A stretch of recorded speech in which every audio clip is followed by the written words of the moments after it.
Hello, in this video I'm gonna show you how you can change the position of edge panels on Samsung Galaxy S24 Ultra.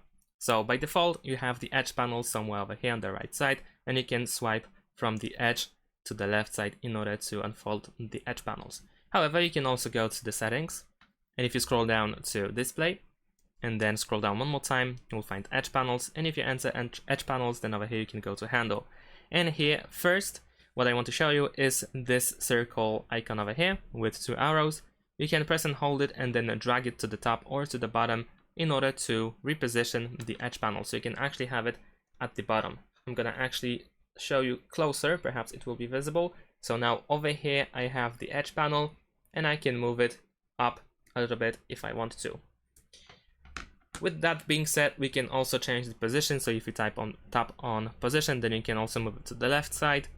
We can also lock the handle position, so you won't be able to move it until you go back to these settings. And you can also change the style. So right now it is white. You can also switch it to red, so now it's a little bit better, a little bit more visible.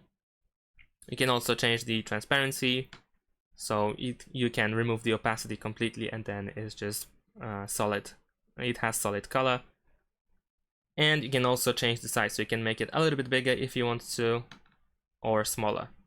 You can also change the width. So we have three sizes. We have thin, something in the middle, and then thick. Now it's definitely visible, and as you can see, we can move it around. And we also have the vibration option, so we can enable the option to vibrate when handle is touched. And that's pretty much it. Thanks for watching. Leave a like and subscribe to my channel, and see you in my next videos. Bye.